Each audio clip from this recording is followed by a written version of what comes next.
Fire અને disaster management અંતર્ગત the Radiant international શાળામાં મોક ડ્રીલ કરાવવામાં આવી। આજરોજ ધ રેડિયન્ટ ઇન્ટરનેશનલ સ્કૂલમાં વિદ્યાર્થીઓ આગ લાગવા જેવા આકસ્મિક સંજોગોમાં બચાવ કામગીરી કેવી રીતે કરવી તેમજ અગ્નિશામક સાધનો કઈ રીતે ઉપયોગમાં લેવા તે બાબતે શાળાના આચાર્યશ્રી, કેમ્પસ ડિરેક્ટર અને ટ્રસ્ટીગણ દ્વારા ધોરણ 1 થી 12ના તમામ વિદ્યાર્થીઓ માટે આકસ્મિક ફાયર મેડિડ્રીલ મોક ડ્રીલનું આયોજન કરવામાં આવ્યું હતું, જેમાં અડાજણ અને જહાંગીરાબાદ ફાયર સ્ટેશનના હેડની સાથે પોલીસ અને મેડિકલ ટીમે ઇમરજન્સી નંબર પર કોલ કરી બોલાવવામાં આવ્યા હતા। તેમણે તેમના કાર્યને અનુરૂપ બચાવ કામગીરીની મોક ડ્રીલ કરી હતી અને અંતમાં ફાયરના સાધનોની પ્રેક્ટિકલ માહિતી આપી વિદ્યાર્થી, શિક્ષકો અને શાળા પરિવારને માહિતગાર કર્યા હતા। શાળાના મેનેજિંગ ડિરેક્ટર શ્રી કિશનભાઈ માંગુકિયાએ આવી સાહસિક પ્રવૃત્તિ વિદ્યાર્થીમાં ઉતરે તેવા ઉદ્દેશથી આ મોક ડ્રીલ શાળાના કેમ્પસ ડાયરેક્ટર અને આચાર્ય સાથે ચર્ચા કર્યા બાદ આકસ્મિક યોજી હતી, જેની કોઈ વિદ્યાર્થીને કે શિક્ષકને જાણ ન હતી અને તેમાં સફળતા મળી હતી। શાળાની આ પ્રવૃત્તિ તમામ વાલીગણ ખૂબ જ ખુશ થયા અને શાળાના કાર્યને પ્રશંસનીય ગણાવ્યું હતું। મારું નામ ડૉક્ટર વિરલ નાણાવટી છે। હું the Radiant International School Ugat canal road Jahangirabad ખાતે પ્રિન્સિપલ તરીકે કાર્યરત છું। સરકારશ્રીના પરિપત્ર મુજબ અને વધુમાં શાળાની અંદર અમારા દ્વારા ડિઝાસ્ટર મેનેજમેન્ટ તેમજ ફાયર સેફ્ટી 2016ના રૂલ્સ પ્રમાણે અમે દર વખતે મોક ડ્રીલ કરતા જ હોઈએ છીએ।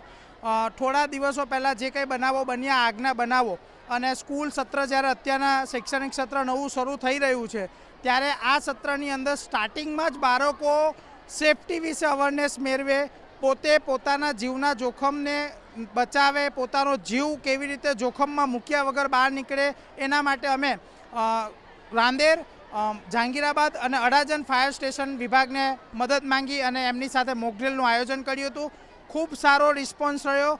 17 જ મિનિટની અંદર શાળાના 4000 વિદ્યાર્થીઓ ખુલ્લા મેદાનની અંદર કોઈ પણ કેઝ્યુટી વગર બહાર નીકળી ગયા હતા અને એમને પણ આ બાબતને સહારનીય જણાવ્યું છે કે ભાઈ વિદ્યાર્થીઓ ખુદ જાણે છે કે આવી બાબતો હોય ત્યારે કેવી રીતે બહાર નીકળવું જોઈએ અને આ 4000 વિદ્યાર્થીઓએ નવી પરીક્ષણ સાથેની પદ્ધતિઓ જે જોઈ કે નવી પદ્ધતિમાં કઈ રીતે બહાર નીકળવું જોઈએ, આગ કેવી રીતે ઓલવવી જોઈએ, કેટલા ઇન્સ્ટ્રુમેન્ટ હોવા જોઈએ, કઈ કેઝ્યુટીમાં કઈ ઇમરજન્સી સર્વિસનો ઉપયોગ કરવો જોઈએ એ માહિતી મેળવીને મોક ડ્રીલ સફળપૂર્વક પૂર્ણ કર્યું હતું। આ માટે શાળાના management trustee Shri Kishanbhai Mangukiya, campus director Ashishbhai Vaghani એ છેલ્લા કેટલાક દિવસોથી આવું રજૂઆત કરી રહ્યા હતા કે આવી મોક ડ્રીલ ખરેખર કરવી જોઈએ। વિદ્યાર્થીને ચોપડીનું જ્ઞાન સાથે સાથે વ્યવહારિક જ્ઞાન હશે તો એ લાઈફમાં પોતાના જીવનને સફળ બનાવી શકશે।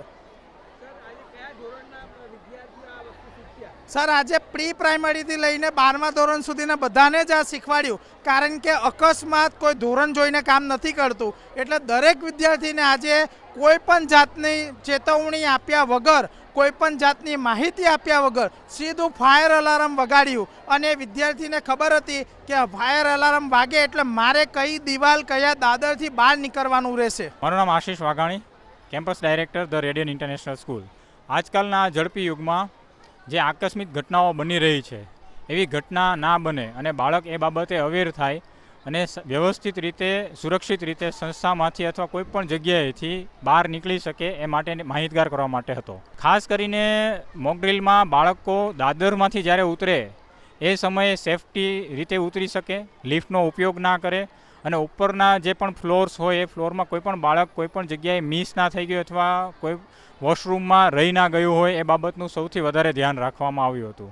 આ મોક ડ્રીલમાં આપણે પહેલા ધોરણથી લઈને 12મા ધોરણના બાળકોએ ભાગ લીધો હતો। ભવિષ્યમાં આવી ઘટના ના બને એટલા માટે આપણે સંસ્થામાં બધા જ પ્રકારના ફાયરના એક્સટિંગ્વિશર્સ છે, ફાયર સેન્સર્સ છે અને એના માટે આવી મોક ડ્રીલ આપણે અવારનવાર વર્ષમાં 1 થી 2 વાર કરતા રહેતા હોઈએ છીએ। એ છતાં પણ આપણે જે આપણી પાસે એક્સટિંગ્વિશરની બોટલ છે જેમાં 2 મહિને 3 મહિને આગ લાગી હોય તો એને કઈ રીતે બુઝાવી એ ઉપર પણ આપણે ટ્રેનિંગ આપતા હોઈએ છીએ બાળકોને, અને સિક્યુરિટી ગાર્ડ છે, પ્યુન છે, માસી છે અને શિક્ષક છે એ લોકોને પણ આ બાબતે અવેર કર્યા છે કે આવા સમયમાં, આવા સંજોગોમાં પેનિક ના થતાં શાંતિથી અને સૂઝબૂઝથી કઈ રીતે કામ કરવું એ માટેની માહિતગાર કરીએ છીએ। શાળાના કેમ્પસ ડિરેક્ટર તરીકે વાલીઓને અને સુરત શહેરના શહેરીજનોને મારું ખાસ એવું કહેવાનું કે આપણા ઘરમાં અથવા આપણા બિઝનેસ ઓફિસોમાં અથવા આપણે કોઈ પણ કન્સ્ટ્રક્શન સાઇટ ચલાવતા હોઈએ તો ત્યાં ફાયર એક્સટિંગ્વિશર એટલે ફાયરના એવા સામાનો રાખો કે જેથી ઝડપથી આપણે એને બુજાવી શકીએ અને બધાની જાનને આપણે સુરક્ષિત રાખી શકીએ. મારું નામ કૃપાલસિંહ પ્રજ્ઞેન્દ્રસિંહ સોલંકી છે. હું ધ રેડિયન્ટ ઇન્ટરનેશનલ સ્કૂલમાં ધોરણ 11માં અભ્યાસ કરું છું.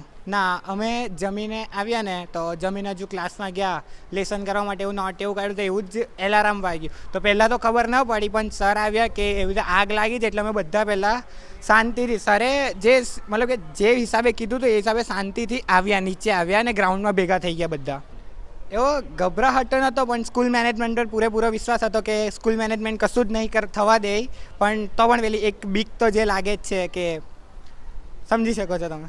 સર મોક ડ્રીલ અમને ઘણું બધું શીખવા મળ્યું છે. જેમ કે આજે ખબર પડી કે ફાયર એક્સટિંગ્યુશર પણ 2 પ્રકારના હોય છે. આની પહેલાં અમને નહોતી ખબર. બરાબર, તો શાળા મેનેજમેન્ટ દ્વારા આ ઘણો સારો પ્રયત્ન હતો બાળકોને શીખવવા માટેનો. ઘણું બધું જાણવા મળ્યું છે. અમારી સાથે જે વિદ્યાર્થીઓ હતા તથા અમે લોકો એવું શીખ્યા કે સૌથી પહેલાં તો કોઈપણ જગ્યા હોય શાંત રહેવાનું, કોઈપણ જાતનો હલ્લો નહીં મચાવવાનો, ખોટી અફવાઓ નહીં ઉડાડવાની. પછી તમે શું કરી શકો છો, તમારે શું કરવું જોઈએ એ બધું પણ શીખવાડવામાં આવ્યું છે.